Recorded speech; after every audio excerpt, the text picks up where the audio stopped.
Hello students, welcome back to your online video classes. Hopefully all of you are doing good and taking care of yourself. Okay. तो बच्चों, again we are back with the next topic of our chapter, that is current electricity.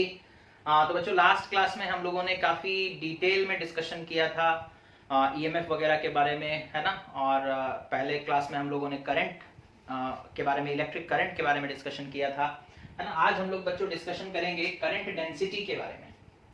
आज हम लोग discussion करेंगे current density के बारे में। Okay, current density. Okay, current density. Okay, तो करंट डेंसिटी क्या होता है बच्चों, है ना। करंट डेंसिटी को हम लोग किस तरीके से समझ सकते हैं। जैसे सपोज कर लो चार्जेस फ्लो कर रहे हैं इस तरीके से, ठीक है। चार्जेस फ्लो कर रहे हैं इस तरीके से। ओके ओके, यानी कि करंट फ्लो कर रहा है, चार्ज फ्लो कर रहा है, मतलब करंट प्रोड्यूस हो रहा है। पर यूनिट एरिया, है ना। एरिया वेक्टर याद है, हम लोग पहले चैप्टर में ही पढ़े थे एरिया वेक्टर। ओके, तो एरिया वेक्टर परपेंडिकुलर होता है इधर इस डायरेक्शन में, है ना। एरिया वेक्टर जैसे सपोज कर लो ये एक सर्कुलर एरिया है, ठीक है। तो इसका एरिया वेक्टर किधर होगा, परपेंडिकुलर, यानी कि एक सर्कुलर सरफेस उससे परपेंडिकुलर जो होता है उसी को हम लोग एरिया वेक्टर बोलते हैं। ओके, तो करंट डेंसिटी को बच्चों हम लोग किस तरीके से डिफाइन करेंगे ना। It is defined as the amount of charge flowing per second. Okay, it is defined as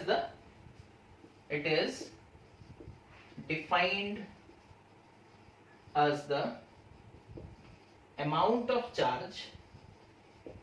amount of charge flowing per second. Okay, amount of charge flowing per second। तो अभी तक जो हम लोग लिखे हैं बच्चों, that is amount of charge flowing per second. उसका मतलब क्या होता है, उसका मतलब होता है करंट, है ना। उसका मतलब क्या होता है, करंट। सो किससे फ्लो करेगा ना, through an area. Okay, through a unit area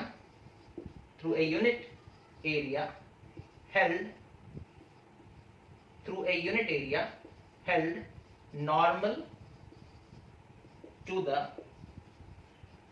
flow of charges, है ना। सपोज कर लो एक चार्ज इस पाथ में फ्लो कर रहा है, एक चार्ज इस पाथ में फ्लो कर रहा है, एक चार्ज इस पाथ में फ्लो कर रहा है, एक चार्ज इस पाथ में फ्लो कर रहा है। और उसके अबाउट हम लोग सपोज कर लो एक एरिया चूज किए, यूनिट एरिया मतलब जिसका एरिया कितना होगा, 1 मीटर स्क्वायर, ठीक है। तो ये 1 मीटर स्क्वायर का एरिया हम लोग चूज किए बच्चों, इसमें से कितना चार्ज फ्लो करता है पर सेकेंड, है ना। उसी को हम लोग कहते हैं क्या ना, करंट डेंसिटी। उसी को हम लोग क्या कहते हैं, current density. That is denoted by J, है ना। J vector, it is a vector quantity. और इसको हम लोग निकालते कैसे है ना, J अगर सिर्फ मैग्नीट्यूड चाहिए करंट डेंसिटी का, तो J will be equal to I by A, है ना। कितना करंट फ्लो किया कितने एरिया से, है ना। कितना करंट फ्लो किया कितने एरिया से। जैसे सपोज कर लो हम बोलेंगे एक एरिया है सपोज 5 मीटर स्क्वायर का, और उससे सपोज करंट नॉर्मली, जो नॉर्मल करंट है ना, इस तरीके से फ्लो कर रहा है ना। नॉर्मल करंट यानी कि चार्जेस, ये जो लाइंस हम बना रहे हैं ना बच्चों, इसमें चार्जेस फ्लो करेंगे। इसमें क्या फ्लो करेंगे, इसी पाथ में, है ना। ये लाइंस क्या रिप्रेजेंट करते हैं, ये लाइंस एक पाथ को रिप्रेजेंट करते हैं। इस पाथ में, ठीक है, चार्जेस फ्लो कर रहे हैं and those charges are normal, है ना। इस सरफेस का एरिया वेक्टर भी इधर, ओके, और चार्जेस भी उधर ही फ्लो कर रहे हैं, ठीक है। तो 5 मीटर स्क्वायर के एरिया में सपोज कर लो हम बोलेंगे 10 एम्पियर करंट फ्लो किया, 10 एम्पियर का करंट फ्लो कर रहा है। जैसे सपोज कर लो एक कंडक्टर है ना। ऐसे नहीं समझ में आ रहा तो इसी को ऐसे देख लो, ये सपोज कर लो एक कंडक्टर है ना। अब देखो इस कंडक्टर के अंदर से इलेक्ट्रॉन्स फ्लो कर रहे हैं, ठीक है। 5 मीटर स्क्वायर का कंडक्टर है, उसका एरिया, ये वाला एरिया कितना है, this cross sectional area is 5 metre square, और उसमें से कितना करंट फ्लो कर रहा है, 10 एम्पियर। तो करंट डेंसिटी कितना होगा ना, current density J is equals to I by A, that is 10 ampere by कितना एरिया है, जो 5 मीटर स्क्वायर, ठीक है। तो it is 2 ampere per metre square, 2 ampere per metre square, है ना, यानी कि पर मीटर स्क्वायर यूनिट एरिया से कितना करंट फ्लो कर रहा है, 2 एम्पियर पर मीटर, है ना, 2 एम्पियर का करंट फ्लो कर रहा है। टोटल 5 मीटर स्क्वायर से कितना करंट फ्लो कर रहा है, 10। तो यूनिट हम लोग यहाँ पर क्या लिखते हैं, पासिंग थ्रू यूनिट एरिया, है ना। तो 5 मीटर स्क्वायर से, इस एग्जांपल के हिसाब से 5 मीटर स्क्वायर के एरिया से 10 एम्पियर का करंट फ्लो कर रहा है। अब हम अगर आपसे पूछेंगे कि 1 मीटर स्क्वायर के एरिया से कितना फ्लो कर रहा होगा, तो ऑब्वियसली 2 एम्पियर, है ना। 5 मीटर स्क्वायर से अगर 10 एम्पियर का करंट फ्लो कर रहा है तो 1 मीटर स्क्वायर से कितना फ्लो करेगा, 2 एम्पियर। तो करंट डेंसिटी कितना आएगा, 2 ampere per metre square, area है इसीलिए मीटर स्क्वायर। ओके, तो दिस इज कॉल्ड व्हाट, ना करंट डेंसिटी।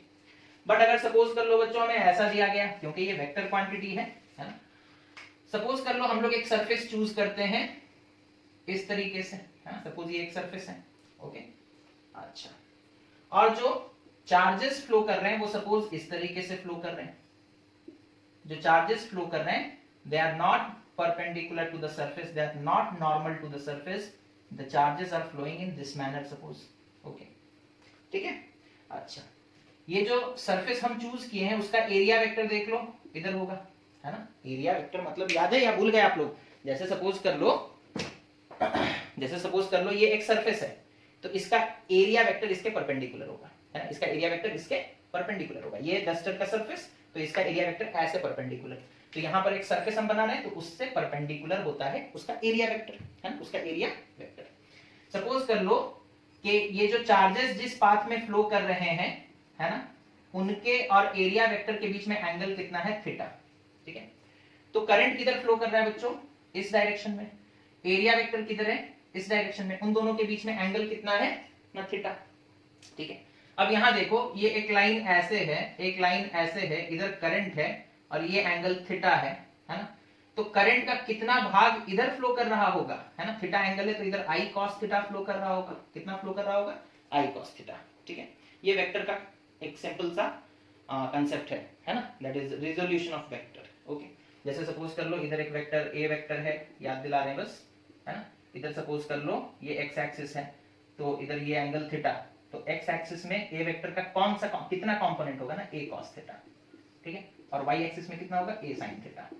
तो जिधर थीटा होता है उधर वाला कंपोनेंट कॉस थीटा, है ना, उधर वाला कंपोनेंट क्या हो जाता है, कॉस थीटा। तो यहां पर हमारा आई का डायरेक्शन इधर है, तो इस डायरेक्शन में कितना करंट फ्लो करेगा ना, आई कॉस थीटा। या फिर आप बोलोगे सर करंट तो स्केलर क्वांटिटी है ना, उसका वेक्टर हम लोग कैसे बनाएंगे, तो एक काम और भी हम लोग कर सकते हैं, और वो क्या है ना, सपोज कर लो करंट इस तरीके से फ्लो कर रहा है, ठीक है, ये ज्यादा एप्रोप्रिएट होगा आई गेस।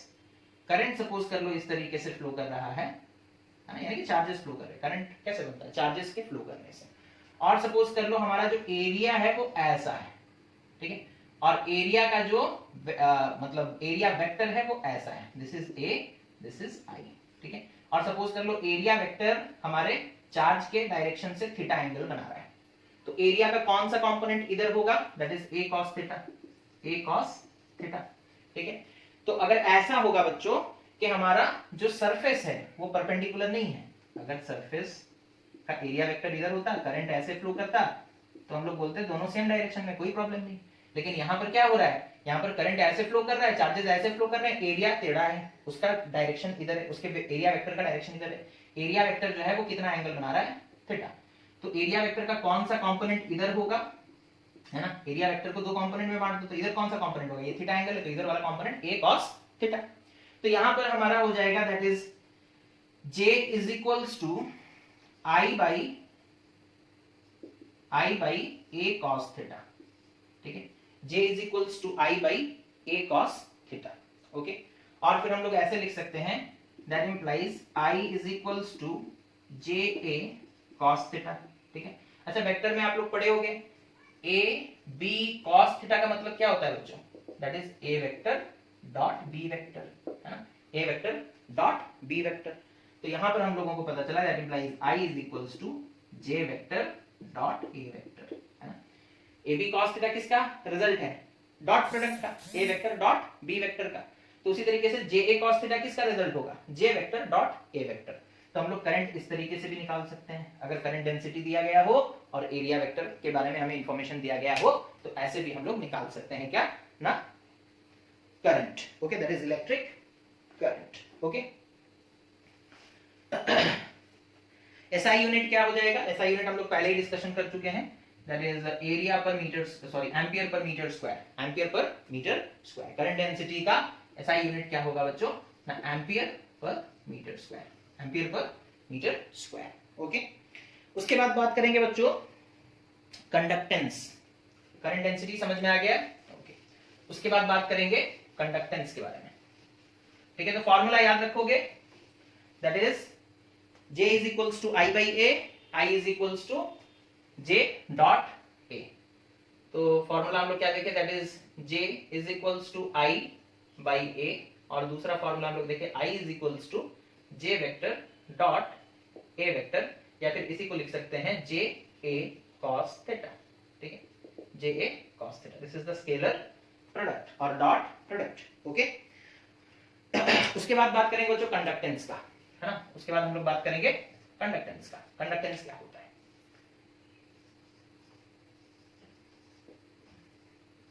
ठीक है, जैसे कि करंट जब चार्जेस फ्लो करते हैं तो उनको अपोज किया जाता है, और उस अपोजिशन को हम लोग कहते हैं रेजिस्टेंस, है ना। कितना अपोज किया जा रहा है उसे हम लोग कहते हैं resistance. The degree of opposition, है ना, किस मात्रा में अपोज किया जा रहा है ना, किस हद तक अपोज किया जा रहा है, the degree of opposition is called resistance, है ना, उसी को हम लोग रेजिस्टेंस कहते हैं। एंड कंडक्टेंस यानी कि किस मात्रा में कंडक्ट किया जा रहा है, किस मात्रा में फ्लो हो रहा है ना। तो कंडक्टेंस को हम लोग कैसे लिखते हैं बच्चों ना, it is the ease with which charges flow in a conductor। ठीक है, कितने आसानी से, ईज मतलब क्या, कितने आसानी से। ठीक है, it is the ease with which electrons और charges flow in a conductor, कितने आसानी से चार्जेस फ्लो करते हैं उसे कंडक्टेंस कहते हैं। Obviously it is the reciprocal of, it is the reciprocal of resistance. Resistance का रेसिप्रोकल है बच्चों, है ना, रेजिस्टेंस का रेसिप्रोकल है। सिंबल क्या है कंडक्टेंस का ना, सिंबल है capital G which is equals to resistance का रेसिप्रोकल यानी कि 1/R। ठीक है, तो यूनिट क्या हो जाएगा, unit of conductance, unit of conductance क्या हो जाएगा बच्चों, unit of conductance that is G का यूनिट क्या हो जाएगा 1/R यानी कि 1/ओम, है ना, रेजिस्टेंस का यूनिट ओम होता है, तो ये हो गया that is ohm inverse, ohm inverse. Okay, कुछ पहले MHO मो भी लिखा जाता था, है ना, फिर बाद में उसे ओम इनवर्स लिखा गया, और इसी को बच्चों हम लोग सीमेंस भी कहते हैं। ठीक है, ओम इनवर्स और सीमेंस, ठीक है, और सीमेंस। ओके, तो ये हो गया बच्चों कंडक्टेंस, ये क्या हो गया कंडक्टेंस। समझ में आ गया कंडक्टेंस क्या है ना, रेसिप्रोकल ऑफ रेजिस्टेंस, रेजिस्टेंस का रेसिप्रोकल। जैसे सपोज कर लो हम लोग बोलेंगे कि एक कंडक्टर है, ठीक है, सपोज कर लो एक कंडक्टर है, हमें बोला गया कि इस कंडक्टर का रेजिस्टेंस कितना है ना 5 ओम, हमें बोला जाएगा इसका कंडक्टेंस कितना होगा ना 1/5 ओम इनवर्स। सिंपल, रेजिस्टेंस पता होगा तो conductance one by resistance that is 1/5। Okay, ohm inverse आसानी से निकाला जा सकता है।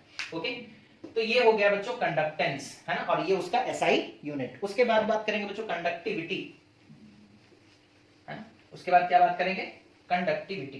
तो यहां पर एक और फॉर्मूला आ गया that is conductance G is equals to 1/R, है ना, G is equals to 1/R। Okay, उसके बाद देखो बच्चों बात करेंगे हम लोग कंडक्टिविटी का, है ना, कंडक्टिविटी का।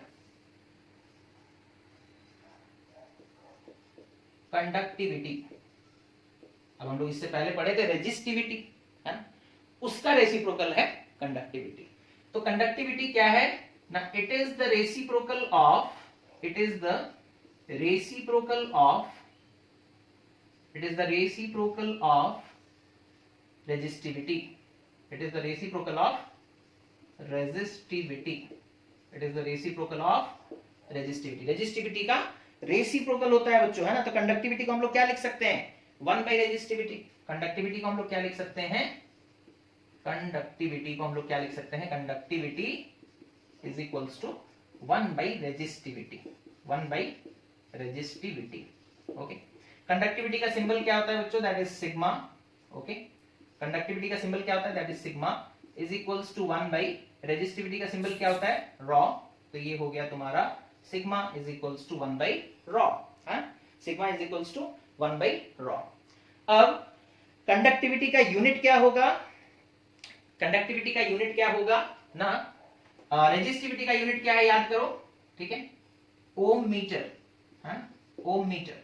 ओके, तो कंडक्टिविटी का यूनिट हो जाएगा ओम इनवर्स मीटर इनवर्स, है ना। ये सिंबल के आकार में लिख दिए, ऐसे लिख सकते हो ओम इनवर्स मीटर इनवर्स, है, जैसे चाहो ऐसे लिख सकते हो, कोई प्रॉब्लम नहीं है। तो conductivity is the reciprocal of resistivity, है ना, रेसिप्रोकल ऑफ रेजिस्टिविटी। कंडक्टिविटी कैसे डिफाइन करते हैं, that is the reciprocal of resistivity, it is equal to 1 by resistivity.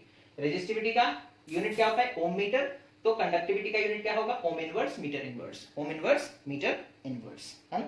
तो ये हो गया बच्चों रेजिस्टिविटी। ओके, इतना नोट कर लो पहले।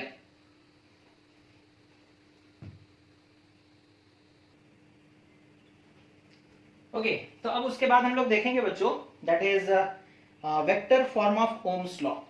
इसके बाद हमारा क्या टॉपिक है, that is vector form of ohm's law, ठीक है, vector form of ohm's law, है ना।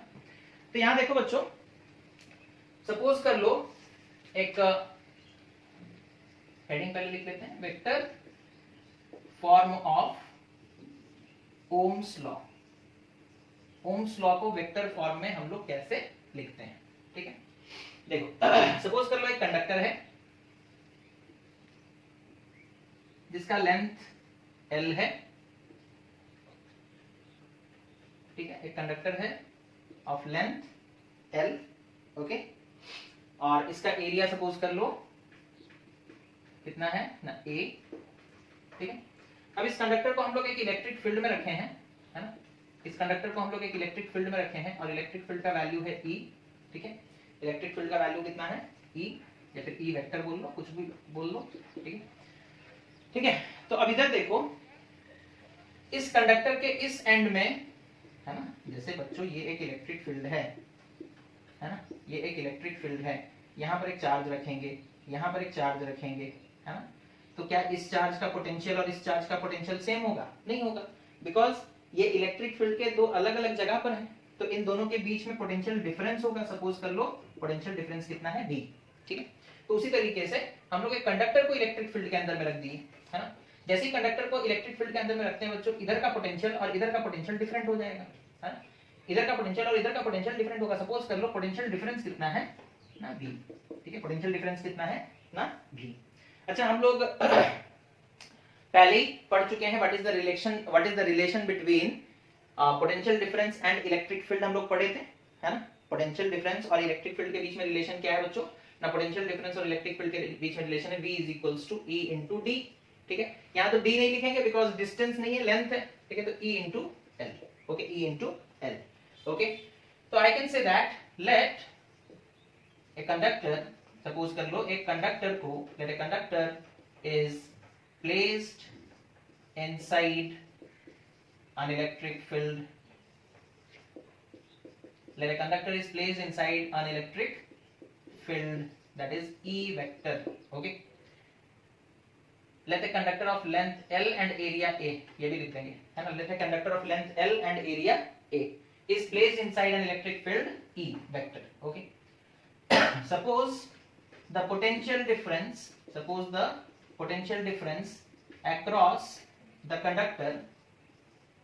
the conductor is V। Suppose कर लो कंडक्टर के इस फेस और इस फेस के बीच में पोटेंशियल का डिफरेंस कितना है, V। तो as we know that V is equals to, we know that it is equals to E into L, okay। अच्छा, again we know that from Ohm's law we know that, ये तो relation between potential and electric field बच्चों याद नहीं है, तो second chapter का देखोगे है ना, इलेक्ट्रोस्टैटिक पोटेंशियल एंड कैपेसिटेंस वाले चैप्टर में इस रिलेशन को हम लोग डिराइव किए हैं, है ना, याद है तो अच्छी बात है, नहीं तो वो वीडियो देखोगे। अच्छा, V is equals to EL, ये एक रिलेशन है ना। फ्रॉम ओम्स लॉ हम लोगों को ये भी पता है, that is V is equals to I into R, है ना, V is equals to I into R। अच्छा, हम लोग फिर बच्चों रेजिस्टेंस का फॉर्मूला निकाले थे, that is raw L by A, है ना, हम लोग एक फॉर्मूला निकाले थे रेजिस्टेंस का, रॉ L बाई A। तो हम R की जगह उसी को पुट कर देंगे, तो दैट इंप्लाइज हम लिख देंगे V is equals to I rho L by A। R की जगह हम रॉ L बाई A लिख दिए, ठीक है। अच्छा, दैट इंप्लाइज, अब देखो V की जगह हम लिखेंगे, V की जगह EL लिख सकते हैं, है ना, तो V की जगह लिख दिए, V की जगह क्या लिखेंगे, E into L is equals to I into rho into L by A। L L both side से हो गया कैंसिल, है ना, L L क्या हो गया, cancel. That implies E is equals to हम लोग लिखेंगे I, नीचे क्या है A इंटू रॉ, ठीक है। अच्छा, अभी थोड़ी देर पहले हम लोग पढ़े थे I by A, that is current by area is known as current density J, है ना। That implies E is equals to J into sigma, sorry J into rho, that is resistivity, okay. समझ में आ रहा है? अच्छा, इसे vector के फॉर्म में लिखेंगे तो हम लोग ऐसे लिख सकते हैं, that implies E vector is equals to rho into J vector, rho into J vector. This is the vector form of Ohm's law. This is the vector form of Ohm's law. ठीक है। Scalar में V is equal to IR, है ना, V is equals to IR, और vector में electric field is equals to raw into current density, है ना। Raw बच्चों कहां से आया है, रॉ रेजिस्टेंस से आया है, देखो, है ना। करंट डेंसिटी कहां से आया है, करंट से आया है, okay. J is equals to I by तो करंट डेंसिटी करंट को रिप्रेजेंट करता है, रेजिस्टिविटी रेजिस्टेंस को रिप्रेजेंट करता है, तो current into resistance, current into resistance is B। तो B की जगह क्या आ गया, इलेक्ट्रिक फील्ड, I की जगह क्या आ गया, दैट इज करंट डेंसिटी, और R की जगह क्या आ गया, that is resistivity, that is resistivity. तो इस तरीके से B जो है बच्चों वो पोटेंशियल डिफरेंस, ओके, उसी का वेक्टर फॉर्म होता है इलेक्ट्रिक फील्ड। I जो है वो करंट, ओके, उसी का वेक्टर फॉर्म होता है करंट डेंसिटी। रेजिस्टेंस जो है वो रेजिस्टेंस तो रेजिस्टेंस होता है, और वेक्टर फॉर्म में जब हम लोग उसे सिंपलीफाई करेंगे तो वो रेजिस्टिविटी वहां पर लिखा जाएगा। तो E is equals to J rho dot J vector, है ना, this is the vector form of ohm's law. इसे नोट कर लो, इसे नोट कर लो बच्चों, ओके बच्चों। तो इतना हो गया। अब इसके बाद हम लोग डिस्कशन करेंगे mechanism of current flow in a conductor, drift velocity, और हम लोग बात करेंगे रिलैक्सेशन टाइम के बारे में, है ना। करंट कैसे फ्लो करता है उसके मैकेनिज्म को समझेंगे, that is mechanism of flow of current in a conductor, ठीक है, इन ए कंडक्टर, एक कंडक्टर में करंट कैसे फ्लो करता है उस चीज को समझेंगे। और इसी में बच्चों हम लोग ड्रिफ्ट वेलोसिटी के बारे में भी पढ़ेंगे, इसका क्या मतलब होता है, ओके। और इसी में हम लोग रिलैक्सेशन टाइम क्या होता है उस चीज के बारे में भी जानेंगे, ठीक है, रिलैक्सेशन टाइम, ओके। इन सारी चीजों के बारे में बच्चों हम लोगों को बात करना है अभी, ओके। तो शुरू किया जाए, है ना। अच्छा, सपोज कर लो बच्चों मेरे पास एक कंडक्टर है, ओके, सपोज कर लो मेरे पास एक कंडक्टर है इस तरीके से, एक सिलिंड्रिकल कंडक्टर मेटल का है, ओके। तो metals have huge number of free electrons, okay, huge number of free electrons, okay. Huge बहुत ज्यादा होता है बच्चों, लगभग nearly equal to 10 to the power 28 free electrons per cubic metre और per metre cube, okay. 10 to the power 28 free electrons, है ना, इतने सारे फ्री इलेक्ट्रॉन्स होते हैं 1 मीटर क्यूब के कंडक्टर में, ठीक है, तो ह्यूज नंबर है ना, हम लोग सोच भी नहीं सकते इतना ज्यादा फ्री इलेक्ट्रॉन्स होते हैं मेटल्स के पास। एंड मेटल्स में इलेक्ट्रिक करंट प्रोड्यूस होता है किसके वजह से ना, फ्लो ऑफ इलेक्ट्रॉन्स, ठीक है, इलेक्ट्रॉन्स फ्लो करते हैं मेटल्स में और इलेक्ट्रिक करंट बनता है। अभी सपोज कर लो मेरे पास एक मेटल का टुकड़ा है इस तरीके से, जैसा कि आपको दिखाया गया है यहां पर, ओके, एक मेटल का टुकड़ा है बच्चों, सिलिंड्रिकल मेटल वायर, ओके, है हमारे पास, ओके, इसमें ढेर सारे फ्री इलेक्ट्रॉन्स हैं और सारे फ्री इलेक्ट्रॉन्स रैंडमली इधर उधर मूव कर रहे हैं, ठीक है, फ्री इलेक्ट्रॉन्स रैंडमली इधर उधर मूव कर रहे हैं। अब सारे फ्री इलेक्ट्रॉन्स को तो हम लोग यहाँ पर शो नहीं कर सकते, है ना, 10 to the power 28, समझ रहे हो कितना ज्यादा होता है, तो सारे फ्री इलेक्ट्रॉन्स को यहाँ पर शो कर पाना it is not practically possible, okay. Suppose कर लो ये बच्चों फ्री इलेक्ट्रॉन्स हैं, है ना, इधर उधर घूम रहे हैं, इधर उधर मूव कर रहे हैं, okay, the free electrons, okay, in absence of electric field, okay, moves here and there, okay, moves here and there randomly, okay, तो रैंडमली इधर उधर मूव करते रहते हैं, है ना। सपोज कर लो पहला इलेक्ट्रॉन है, एक इलेक्ट्रॉन है, ओके, सपोज E1 बोले उसे, ठीक है, वो सपोज U1 वेलोसिटी के साथ मूव कर रहा है ना, U1 वेलोसिटी के साथ इधर उधर मूव कर रहा है, वो इलेक्ट्रॉन कभी इधर आता है, कभी इधर चला जाता है, कभी इधर भाग जाता है, कभी इधर, तो रैंडम मोशन है ना, रैंडम मोशन है ना। अच्छा, उसी तरीके से सपोज कर लो दूसरा इलेक्ट्रॉन, सपोज उसे E2 बोलते हैं, उसका वेलोसिटी सपोज U2 है ना, और वो भी U2 वेलोसिटी के साथ इधर उधर मूव कर रहा है। इसी तरीके से सपोज कर लो En इलेक्ट्रॉन, है ना, nth इलेक्ट्रॉन, वो सपोज कर लो UN वेलोसिटी के साथ इधर उधर मूव कर रहा है। अच्छा, ये मूवमेंट क्यों हो रहा है, ये रैंडम मोशन क्यों हो रहा है, why these electrons are moving randomly, due to thermal agitation, है ना, थर्मल एजिटेशन मतलब क्या होता है बच्चों, एजिटेशन का मतलब होता है इधर उधर रैंडमली मूव करना, है ना, ओके, और थर्मल एजिटेशन मतलब थर्मल एनर्जी। देखो कंडक्टर, हम लोग कंडक्टर जो है बच्चों, वो एटमॉस्फेयर अपने सराउंडिंग से हीट एनर्जी एब्जॉर्ब कर सकता है ना, अपने सराउंडिंग से, metal is a good conductor, तो सराउंडिंग से हीट एनर्जी एब्जॉर्ब किया और वो हीट एनर्जी फ्री इलेक्ट्रॉन्स को मिल गया। अब वो फ्री इलेक्ट्रॉन्स उस हीट एनर्जी को एब्जॉर्ब करके रैंडमली मूव करने लगे, है ना। तो अगर आपसे कोई पूछेगा कि in absence of electric field, कोई इलेक्ट्रिक फील्ड यहां पर नहीं दिया गया है, फिर भी फ्री इलेक्ट्रॉन्स इधर उधर मूव करते हैं, कहां से उन्हें एनर्जी मिलता है, तो आप बोलोगे ड्यू टू थर्मल एजिटेशन और due to heat energy absorbed by the conductor, है ना, कंडक्टर हीट एनर्जी एब्जॉर्ब कर रहा है सराउंडिंग से और उस हीट एनर्जी को यूटिलाइज करके इलेक्ट्रॉन्स इधर उधर मूव कर रहे हैं, ठीक है।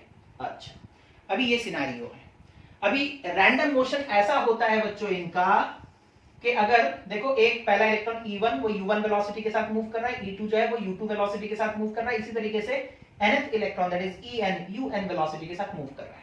अब अगर हम आपसे पूछेंगे what will be the average velocity, ठीक है, एवरेज वेलोसिटी क्या होगा, तो बच्चों एक्सपेरिमेंटली ये पाया गया कि जो एवरेज वेलोसिटी है, सपोज उसे U वेक्टर हम लोग लिखते हैं, that is equal to, average कैसे निकालते हैं, जैसे U1 vector plus U2 vector plus dot dot dot UN vector divided by कितने इलेक्ट्रॉन्स लिए हैं, n, okay, divided by n, and it was found to be zero,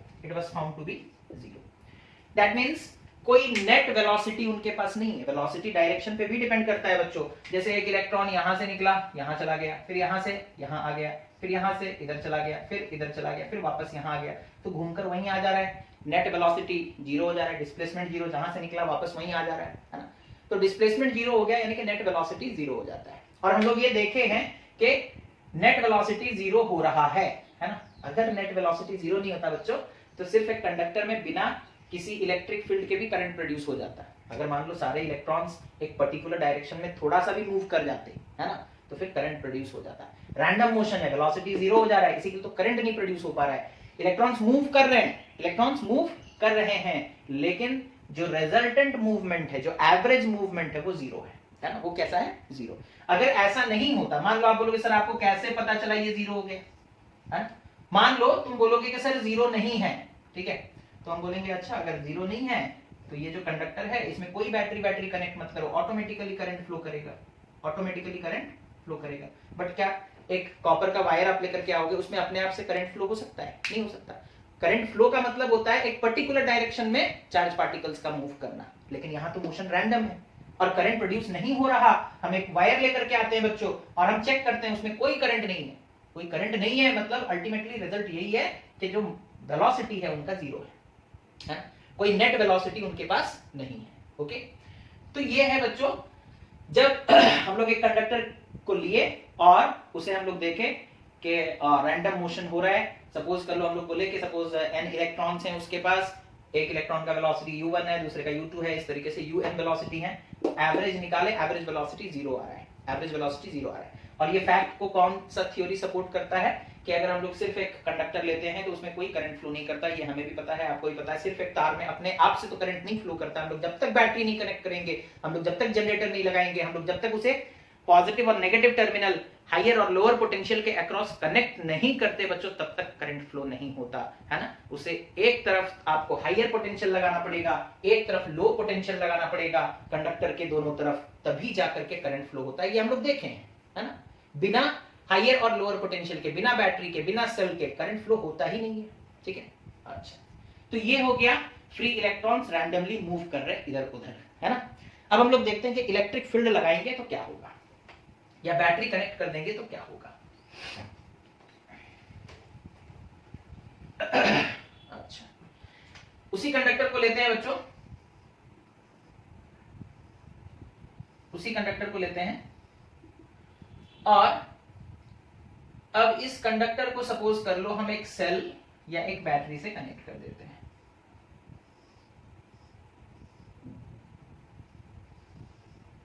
ठीक है, आपको पता है जो सेल होता है, जो बैटरी होता है, हम लोग पहले ही लेक्चर में पढ़ चुके थे कि इसका एक हायर पोटेंशियल होता है जिसे पॉजिटिव टर्मिनल बोलते हैं, एक लोअर पोटेंशियल होता है जिसे नेगेटिव टर्मिनल बोलते हैं, है ना। एक हायर पोटेंशियल होता है जिसे हम लोग पॉजिटिव टर्मिनल बोलते हैं, और एक लोअर पोटेंशियल होता है बच्चों जिसे हम लोग नेगेटिव पोटेंशियल बोलते हैं। ठीक है, अच्छा, हमने कनेक्ट कर दिया इस तरीके से। ओके, अच्छा, अब देखो सपोज कर लो, हम लोग लास्ट क्लास में भी पढ़े थे, इस चीज को समझाया गया था। फ्री इलेक्ट्रॉन्स, जैसे कॉपर का एटम है ना, कॉपर के एटम से दो इलेक्ट्रॉन्स निकल गए, है ना, दो इलेक्ट्रॉन्स निकल गए तो ये बन गया Cu2+, और ये लोकलाइज्ड होता था। ये कैसा रहता था, लोकलाइज्ड रहता था। ठीक है, ये सब चीज हम लोग पढ़ चुके हैं पहले भी, है ना।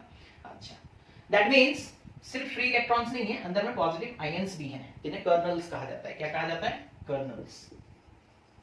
ओके, क्या कहा जाता है, कर्नल्स। ओके, तो अब यहां देखो, समझ में आ रहा है, कॉपर के एटम से दो इलेक्ट्रॉन निकल गया तो कॉपर 2+ बन गया, और उसी को यहां पर हम लोग अगर कॉपर लेते हैं तो उसे हम लोग कॉपर का कर्नल कहेंगे। क्या कहेंगे, colonel's. Okay, these are the positively charged ions, okay, present inside a conductor, present inside a conductor। ठीक है, कंडक्टर में प्रेजेंट होता है। ठीक है, तो सपोज कर लो यहाँ पर कर्नल्स को हम लोग रिप्रेजेंट कर रहे हैं, सपोज इस तरीके से, पॉजिटिव पॉजिटिव पॉजिटिव पॉजिटिव। ठीक है, इस तरीके से पॉजिटिव का सिंबल बनाकर हम लोग पॉजिटिव आयंस यानी कि कर्नल्स को रिप्रेजेंट कर रहे हैं। ठीक है, अच्छा, अब क्योंकि हम लोग बैटरी कनेक्ट कर दिए हैं बच्चों, सपोज कर लो अभी तक कनेक्ट नहीं किए थे, अभी तक स्विच ऑन नहीं किया गया है ना, स्विच ऑन नहीं किया गया है, तो अभी तक भी इलेक्ट्रॉन्स इधर उधर घूम रहे हैं, है ना, अभी तक भी इलेक्ट्रॉन्स इधर उधर घूम रहे हैं। ठीक है, अभी तक भी इलेक्ट्रॉन्स इधर उधर घूम रहे हैं। ठीक है, ओके, घूमने दो, ठीक है, कोई प्रॉब्लम नहीं। अच्छा, अब थोड़ा पॉजिटिव और नेगेटिव टर्मिनल के बारे में बात कर लेते हैं, हालांकि हम लोग बैटरी का पहले ही डिस्कशन किए थे। ठीक है, तो पॉजिटिव टर्मिनल मतलब होता है बच्चों deficiency of electrons, deficiency of electrons, यहां इलेक्ट्रॉन्स का कमी है, और नेगेटिव टर्मिनल का मतलब होता है एक्सेस ऑफ इलेक्ट्रॉन्स, यहां पर इलेक्ट्रॉन्स इसके कंपैरिजन में ज्यादा है, एक्सेस है। ठीक है, तो पॉजिटिव टर्मिनल का मतलब होता है डेफिशिएंसी ऑफ इलेक्ट्रॉन, और एक्सेस नेगेटिव टर्मिनल का मतलब होता है एक्सेस ऑफ इलेक्ट्रॉन। तो यहां इलेक्ट्रॉन एक्सेस है, ठीक है। एक ऑब्जेक्ट जिसके पास इलेक्ट्रॉन्स का कमी है और एक ऑब्जेक्ट जिसके पास इलेक्ट्रॉन्स बहुत सारे हैं, इसके पास बहुत सारे इलेक्ट्रॉन्स हैं, है ना, इसके पास बहुत सारे इलेक्ट्रॉन्स, और इसके पास इलेक्ट्रॉन्स नहीं है, इसके पास पॉजिटिव चार्जेस हैं, इसके पास क्या है, पॉजिटिव चार्जेस। अब हम इन दोनों टर्मिनल्स को ज्वाइन कर दिए एक वायर से, ठीक है। तो क्या होगा, इधर एक्सेस इलेक्ट्रॉन से इलेक्ट्रॉन्स मूव करके पॉजिटिव टर्मिनल की तरफ भागेंगे, है ना, यही होता है, ठीक है। तो higher potential to lower potential, है ना, इस तरीके से, यानी कि जहां एक्सेस है वहां से डेफिशिएंसी की तरफ इलेक्ट्रॉन्स फ्लो करेंगे। तो डेफिशिएंसी एक्सेस कहां पर है, नेगेटिव में। तो नेगेटिव से बच्चों इलेक्ट्रॉन्स निकल कर आएंगे, नेगेटिव से इलेक्ट्रॉन्स निकल कर आएंगे, ठीक है। एक फील्ड सेटअप हो गया है, एक इलेक्ट्रिक फील्ड सेटअप हो जाता है। और इलेक्ट्रिक, ये पॉजिटिव टर्मिनल है, ये नेगेटिव टर्मिनल है, इलेक्ट्रिक फील्ड का डायरेक्शन इधर होता है ना, this is the direction of electric field. Okay okay, अच्छा आपको पता होगा, अभी हम लोग कनेक्ट कर दिए है ना, बैटरी ऑन की, सेल का स्विच ऑन कर दी, ठीक है। एक इलेक्ट्रिक फील्ड के अंदर में, एक इलेक्ट्रिक फील्ड के अंदर में अगर एक नेगेटिव चार्ज को रख दिया जाए तो बच्चों वो किधर भागेगा, किधर भागेगा, है ना। इलेक्ट्रिक फील्ड, पॉजिटिव चार्ज किधर भागेगा, इधर भागेगा। Positive charge moves in the direction of electric field and negative charge moves किधर, opposite to the direction of electric field. अगर इलेक्ट्रिक फील्ड इधर है तो नेगेटिव चार्ज इधर भागेगा, है ना। तो ये हमारा बच्चों पॉजिटिव टर्मिनल है, ये नेगेटिव टर्मिनल है। पॉजिटिव से नेगेटिव की तरफ इलेक्ट्रिक फील्ड होता है ना, पॉजिटिव से नेगेटिव की तरफ इलेक्ट्रिक फील्ड होता है। तो हुआ क्या ना, एक इलेक्ट्रिक फील्ड भी सेटअप हो गया। क्या सेटअप हो गया, एक इलेक्ट्रिक फील्ड सेटअप हो गया। यानी कि अंदर में जो ये सब इलेक्ट्रॉन्स हैं, ये सब नेगेटिव चार्जेस हैं, है ना। सपोज कर लो एक इलेक्ट्रॉन का चार्ज ई होता है, नेगेटिव होता है ना, कैसा होता है, नेगेटिव। ओके, तो ये किधर भागेगा, इस तरफ भागने लगेगा, इलेक्ट्रिक फील्ड के ऑपोजिट। इलेक्ट्रिक फील्ड इधर है, ये किधर भागेगा, इस तरफ भागेगा। ये इलेक्ट्रॉन भी घूमेगा, है ना, इधर जा रहा था, लेकिन जैसे ही स्विच ऑन हुआ ये इधर भागना स्टार्ट किया। इसके साथ भी वैसे ही होगा, इसके साथ भी वैसे ही होगा। सारे इलेक्ट्रॉन्स अपने आप को रीअरेंज करेंगे बच्चों, है ना, और किधर भागने के लिए तैयार हो जाएंगे ना, opposite to the direction of electric field, है ना। इलेक्ट्रिक फील्ड इस डायरेक्शन में है तो इलेक्ट्रॉन्स इधर भागेंगे, क्योंकि इलेक्ट्रॉन्स नेगेटिव होते हैं, ठीक है। तो समझ में आ रहा है, जैसे ही हम लोग बैटरी लगाए एक इलेक्ट्रिक फील्ड सेटअप हो गया। इलेक्ट्रिक फील्ड सेटअप होने की वजह से नेगेटिव चार्जेस के ऊपर, जैसे सपोज कर लो इलेक्ट्रॉन्स नेगेटिव चार्जेस हैं, तो उनके ऊपर एक फोर्स लगेगा और वो इधर भागेंगे। कितना फोर्स लगेगा बच्चों, इलेक्ट्रिक फील्ड का डेफिनेशन याद करो, पहले चैप्टर में पढ़े थे, that is force by charge, है ना, F by Q। तो F कितना होता था ना, Q into E, है ना। तो हर एक इलेक्ट्रॉन पे, और यहाँ पर Q का वैल्यू कितना है, इलेक्ट्रॉन्स है, चार्ज कौन है यहाँ पर, चार्ज पार्टिकल्स कौन है, इलेक्ट्रॉन्स है। तो हम लिख सकते हैं F is equals to E small e, that is small e किसको रिप्रेजेंट करता है, charge of electron into capital E, into capital E, ठीक है। ये मैग्नीट्यूड हो गया, है ना, दैट इज फोर्स। हर एक इलेक्ट्रॉन पे कितना फोर्स लगेगा बच्चों ना, उनके चार्ज इनटू इलेक्ट्रिक फील्ड, उनका चार्ज इनटू इलेक्ट्रिक फील्ड। याद करो फर्स्ट लेसन में हम लोग फर्स्ट चैप्टर में पढ़े थे, electric field is equal to force by charge. तो फोर्स क्या हो जाएगा, electric field into charge, that is charge into electric field, जो भी बोलो, है। अब ये इलेक्ट्रॉन्स इधर मूव करना स्टार्ट करेंगे, ये इलेक्ट्रॉन्स इधर मूव करना स्टार्ट करेंगे। बट क्या फोर्स लग रहा है, तो जैसे ही फोर्स लगेगा, फोर्स लगा मतलब एक्सेलरेशन होगा। फोर्स प्रोड्यूसेस एक्सेलरेशन, हमें पता है, force produces acceleration, force produces acceleration, तो एक्सेलरेशन प्रोड्यूस होगा। अच्छा, एक्सेलरेशन का, फोर्स का फॉर्मूला क्या होता है, मास इनटू एक्सेलरेशन। तो एक्सेलरेशन क्या हो जाएगा, that is force by mass. Force कितना लग रहा है बच्चों, E into E divided by मास कितना है, सपोज मास ऑफ इलेक्ट्रॉन हम लोग m बोल दी। लेकिन देखो इलेक्ट्रिक फील्ड का डायरेक्शन इधर है और चार्ज पार्टिकल्स इधर मूव कर रहे हैं, ऑपोजिट डायरेक्शन। तो यहां एक नेगेटिव साइन लगा देंगे, minus E, that is charge of electron into E, that is electric field का strength divided by mass of electron, divided by mass of electron. समझ में आ रहा है, तो A is equals to minus E into electric field divided by m, that is mass of electron, ठीक है। इतना समझ में आ गया, ओके। अब एक्सेलरेशन होगा तो वेलोसिटी भी चेंज होगा, एक्सेलरेशन होगा तो वेलोसिटी भी चेंज होगा, है ना। पहले हम लोग क्या बोले थे बच्चों, पहले हम लोग बोले थे कि जब बैटरी नहीं लगा था तो पहले इलेक्ट्रॉन का वेलोसिटी सपोज कर लो u1 वेक्टर, दूसरे इलेक्ट्रॉन का वेलोसिटी सपोज कर लो u2 वेक्टर, इसी तरीके से dot dot dot nth electron का वेलोसिटी सपोज कर लो कितना था ना u n वेक्टर, ठीक है। लेकिन अब तो एक्सेलरेशन हो गया है ना। सपोज कर लो एक ऑब्जेक्ट है, वो u वेलोसिटी के साथ मूव कर रहा था और एक्सेलरेशन a प्रोड्यूस हो गया, तो उसका वेलोसिटी यहां पहुंचते पहुंचते सपोज v हो गया, तो v का फार्मूला क्या होता था, v is equals to u plus at, v is equals to u plus at, है ना। अच्छा, अब यहां पर t क्या है, दैट इज टाइम। देखो इतने भी सीधे नहीं है इलेक्ट्रॉन्स के सीधे सीधे जाएंगे और किसी से टकराएंगे नहीं, देखो, है ना। यहां पर बड़े ही ध्यान से सुनो बच्चों कि जब हम लोग बैटरी कनेक्ट कर दिए, एक इलेक्ट्रिक फील्ड सेटअप हो गया, इलेक्ट्रॉन्स जो इधर उधर घूम रहे थे उनके ऊपर एक फोर्स लगा और वो इधर भागने के लिए तैयार हो गए, लेकिन उनके पास थर्मल एनर्जी भी तो है। थर्मल एनर्जी तो वो पहले से गेन करके रखे हैं। थर्मल एनर्जी की वजह से वो थोड़ा रैंडमली मूव करेंगे, है ना। ऐसा नहीं कि रैंडम मूवमेंट जो है वो पूरा खत्म हो जाएगा, नहीं। ऐसा नहीं कि ये लोग सीधा सीधा इधर भागेंगे, नहीं, ऐसा नहीं होगा। आगे जाएंगे, लेकिन जैसे सपोज कर लो ये इलेक्ट्रॉन इधर गया, फिर इधर गया, फिर ऐसे गया, फिर ऐसे गया, फिर ऐसे गया, लेकिन थोड़ा आगे बढ़ा, इधर उधर भी मूव कर रहा है और आगे भी बढ़ रहा है, समझ में आ रहा है। तो अल्टीमेटली इनिशियल पोजीशन ये था, फाइनल पोजीशन ये हो गया, डिस्प्लेसमेंट हुआ ना, दैट मींस क्या हो रहा है, आगे बढ़ रहा है, दैट मींस वेलोसिटी अब जीरो नहीं है, ठीक है। अच्छा, तो इस चीज को समझो कि रैंडम मूवमेंट भी होगा, ऐसा नहीं कि इलेक्ट्रॉन सीधे सीधे ही चले जाएंगे, नहीं, इलेक्ट्रॉन सीधे सीधे नहीं जाएंगे, इलेक्ट्रॉन्स थोड़ा रैंडम मूवमेंट भी करेंगे और आगे भी बढ़ते रहेंगे एट द सेम टाइम, ठीक है। जब इलेक्ट्रॉन्स मूव करते हैं बच्चों, अब ये मार्कर भी खत्म, ओके। जब इलेक्ट्रॉन्स मूव करते हैं बच्चों, electrons when moves under the influence of electric field, okay, electrons when moves under the influence of electric field, एक electric field सेटअप हुआ और उसके वजह से इलेक्ट्रॉन्स मूव करने लगे, okay, when moves under the influence of, पहले भी मूव कर रहे थे लेकिन अभी इसके इन्फ्लुएंस के अंदर मूव कर रहे हैं, है ना। पहले इलेक्ट्रिक फील्ड नहीं था, अभी इलेक्ट्रिक फील्ड भी है, तो उसका भी तो कुछ इन्फ्लुएंस होगा, है ना। इलेक्ट्रॉन्स when moves under, जब इलेक्ट्रॉन इलेक्ट्रिक फील्ड के इन्फ्लुएंस में मूव करते हैं तब क्या होता है, then they collide with the kernels नहीं लिख करके हम पॉजिटिव चार्ज लिखते हैं, positive ions, with the positive ions, है ना। कोलाइड का मतलब ऐसा नहीं कि जाकर टकरा जाना, ठीक है। कोलाइड का मतलब है कि इलेक्ट्रॉन्स के मूवमेंट को पॉजिटिव चार्जेस जो है वो हैम्पर करेंगे, ठीक है, इफेक्ट डालेंगे उसके ऊपर, ठीक है। तो देखो कैसे होगा, जैसे सपोज कर लो अब हम लोग थोड़ा सा एक इलेक्ट्रॉन को हम दिखाते हैं बच्चों, एक इलेक्ट्रॉन कैसे आगे बढ़ेगा। देखो जैसे सपोज कर लो इधर से एक इलेक्ट्रॉन आगे बढ़ा, ठीक है। आगे बढ़ते बढ़ते बढ़ते जब यहां पर पहुंचेगा तो ये दोनों चार्ज पार्टिकल्स इसे अट्रैक्ट करने का कोशिश करेंगे, ठीक है।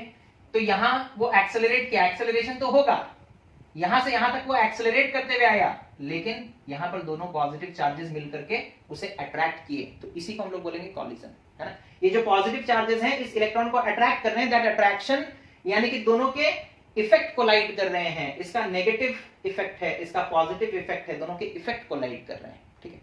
तो क्या होगा बच्चों, कॉलिजन का मतलब समझ में आ रहा है। कॉलिजन का मतलब ये नहीं कि जाके भिड़ जाना, जाके टकराना, नहीं। कॉलिजन का मतलब है कि नेगेटिव चार्जेस को हम लोगों को पता है पॉजिटिव चार्जेस जो है वो अट्रैक्ट करते हैं, है ना। नेगेटिव चार्जेस को पॉजिटिव चार्जेस अट्रैक्ट करते हैं, तो उन दोनों फोर्सेस के बीच में यानी कि उन दोनों चार्जेस के बीच में interaction, that is collision, that is collision, okay. तो अब यहाँ देखो एक्सेलरेशन भी हो रहा है ना, और इलेक्ट्रॉन जब आगे बढ़ रहा है तो ये लोग अट्रैक्ट करके उसके स्पीड को स्लो भी कर दे रहे हैं, क्या कर दे रहे हैं, स्लो कर दे रहे हैं। अब इलेक्ट्रॉन धीरे धीरे धीरे धीरे यहां से आगे बढ़ेगा, जैसे इस फील्ड से बाहर निकल जाएगा, इन दोनों चार्जेस को क्रॉस कर देगा, फिर वो एक्सेलरेट करेगा, फिर एक और कॉलिजन होगा, यहां पर दो पॉजिटिव चार्जेस हैं, ये लोग फिर उसे अट्रैक्ट करेंगे। एक कॉलिजन और दूसरे कॉलिजन के बीच में जो टाइम है उसे हम लोग रिलैक्सेशन टाइम कहते हैं, उसे हम लोग क्या कहते हैं, रिलैक्सेशन टाइम। तो एक और टर्म आ गया बच्चों, relaxation time. Relaxation time, relaxation time क्या है, the average time between two successive collision, between two successive collision, दो सक्सेसिव कॉलिजन के बीच में जो टाइम होता है, एवरेज टाइम, उसे हम लोग कहते हैं रिलैक्सेशन टाइम, और उसे रिप्रेजेंट करते हैं टाउ से, उसे रिप्रेजेंट करते हैं टाउ से, ओके। इतना समझ में आ गया।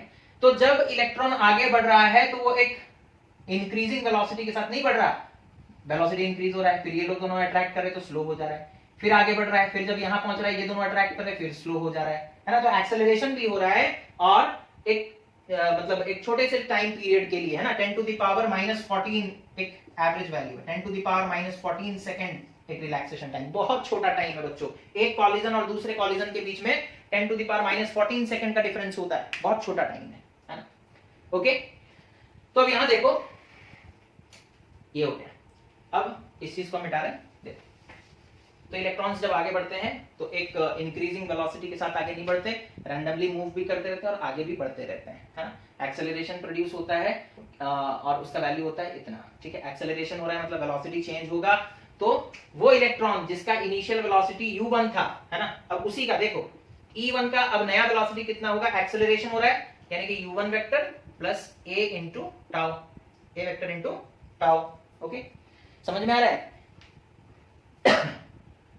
सॉरी E1 लिख दिए, E1 का जो फाइनल वेलोसिटी होगा V1 वेक्टर, है ना, जो E1 का फाइनल वेलोसिटी होगा that is V1 vector, V is equals to U plus AT, वही फार्मूला है बच्चों, U प्लस AT, टाइम की जगह tau that is relaxation time, A is acceleration, U is initial velocity and V is final velocity. और पहला electron है तो V1 लिख देते हैं, इसे U1 लिख देते हैं, ठीक है, समझ में आ रहा है?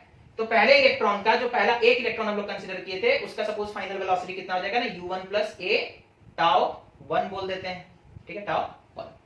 उसी तरीके से जो दूसरा इलेक्ट्रॉन था दैट इज E2, उसका final velocity suppose V2 vector which is equals to U2 vector plus A tau 2। उसी तरीके से जो Enth वेक्टर होगा उसका suppose final velocity Vn which is equals to Un vector plus A tau n, ठीक है, इतना होगा, है ना। अब हम लोग एवरेज निकालेंगे, सारे V1 V2 V3 सबका एवरेज निकालेंगे Vn तक का, ठीक है, Vn तक का एवरेज निकालेंगे। तो देखो एवरेज को हम लोग कैसे लिखेंगे, रिलैक्सेशन टाइम क्या है समझ में आ गया, the average time between two successive collision, the average time between two successive collision, it is denoted by the symbol tau. Okay, अब यहां देखो, अब एवरेज एक्सेलरेशन, एवरेज वेलोसिटी निकालते हैं। पहले तो एवरेज वेलोसिटी 0 आ रहा था, लेकिन अब इलेक्ट्रिक फील्ड लग गया है, अब एवरेज वेलोसिटी कितना आएगा देखो, सपोज उसे v वेक्टर से डिनोट करते हैं तो it will be equal to u1 that is v1 vector plus v2 vector plus dot dot dot vn vector divided by n, है ना। That implies v vector is equals to v1 की जगह लिख दें u1 plus a tau 1 that is u1 vector plus a tau 1, okay, plus v2 की जगह लिख देते हैं u2 plus a tau 2 that is u2 vector plus a tau 2, okay. उसी तरीके से डॉट डॉट डॉट vn की जगह क्या लिखेंगे, that is plus un vector plus a tau n, ठीक है, whole divided by n, whole divided by n, ठीक है। अब इसमें हम सेपरेट कर देंगे, देखो सब तो एडिशन के फॉर्म में ही है ना, u1 plus a tau 1 plus u2 plus a tau 2 plus un plus a tau n, इस तरीके से। तो v वेक्टर को हम ऐसे लिख देते हैं that is u1 vector plus u2 vector plus dot dot dot un vector plus plus अब a tau 1 a tau 2 a tau n, इनको ऐड कर देंगे, plus a tau 1 vector plus a tau 2 plus dot dot dot a tau n, ठीक है, whole divided by n, ठीक है। That implies v vector is equals to, है ना। अब सेपरेट कर देते हैं, जैसे a plus b by c को हम लिख सकते हैं a by c plus b by c, है ना, a plus b by c को लिख सकते हैं a by c plus b by c। उसी तरीके से this plus this by n, तो this by n plus this by n, okay, ऐसे लिखा जा सकता है। तो it will be equal to u1 vector plus u2 vector plus dot dot dot un vector divided by n plus इनको लिख देते हैं that is a tau 1 plus a tau 2 dot dot dot plus a tau n divided by n। अच्छा, ये तो हम लोग पहले ही जानते हैं ये 0 है ना। इनिशियल वेलोसिटीज का एवरेज हम लोग पहले ही निकाले थे, स्टार्टिंग में 0 आया था, तो it will tend to 0, it will tend to 0। तो v वेक्टर कितना आ रहा है बच्चों, ठीक है, tau 1 plus tau 2 plus tau n का एवरेज मान लो टाउ, ठीक है, तो it will B a tau, okay, a into tau. और ये जो वेलोसिटी है इसे हम बोलेंगे drift velocity that is vd, है ना, vd। The average velocity is known as drift velocity. The average velocity is known as drift velocity. तो यहाँ drift velocity का फॉर्मूला निकल चुका है बच्चों, that is drift velocity vd is equals to कितना ना a वेक्टर टाउ, ठीक है। और अगर हम लोग सिर्फ मैग्नीट्यूड लिखेंगे तो कैसे लिखेंगे, that is vd is equals to a tau. Acceleration का वैल्यू कितना है, यहीं पर देखो, acceleration is equals to minus e into capital E by m। तो a की जगह पुट कर देते हैं माइनस e बाई m, तो ये हो जाएगा vd is equals to minus e into tau divided by m। This is the expression for drift velocity, this is the expression for drift velocity. Okay, इतना चीज note करो, this is the expression for what, drift velocity. Okay, तो बच्चों इस चीज को आप लोग अपने बुक में भी देख लोगे एक बार, है ना। होपफुली आप लोगों को अगर नोट करना होगा तो पॉज करके बीच में नोट कर सकते हो, बिकॉज कंसेप्ट थोड़ा बड़ा था, इसीलिए मुझे बार बार मिटा करके लिखना पड़ा बोर्ड में, ठीक है। तो वो चीज आप लोग थोड़ा मैनेज करोगे, है ना, होपफुली आप लोग करोगे जरूर, है ना। यू आर वेरी कोऑपरेटिव, है ना, बहुत अच्छे बच्चे हो आप लोग। तो बच्चों आज के लिए बस हम लोग इतना ही रखते हैं, दैट्स ऑल फॉर टुडे। सो अच्छे से पढ़ाई करो, है ना, सीरियसली पढ़ाई करो, और जो भी क्वेश्चन आंसर्स इस टॉपिक से रिलेटेड हैं उन्हें ट्राई करो, और अगर कुछ डाउट्स निकलते हैं तो फिर उन्हें भेजो। सबसे पहले तो कंसेप्ट समझने का कोशिश करो, है ना, कि ड्रिफ्ट वेलोसिटी क्या होता है ना। इलेक्ट्रॉन्स अपने आप जब मूव करते हैं तो कैसे मूव करते रहते हैं, जब इलेक्ट्रिक फील्ड लग जाता है तो क्या होता है, उनके ऊपर फोर्स कैसे एक्ट करता है, इलेक्ट्रॉन्स किस डायरेक्शन में मूव करेंगे, ये माइनस साइन क्यों आया, ये सारा चीज छोटा छोटा कंसेप्ट है ना। तो अच्छे से देखो वीडियो को, पॉज करके नोट्स बनाओ, और क्या, बस इतना ही, इससे रिलेटेड क्वेश्चन सॉल्व करो। Thank you for watching, have a nice day.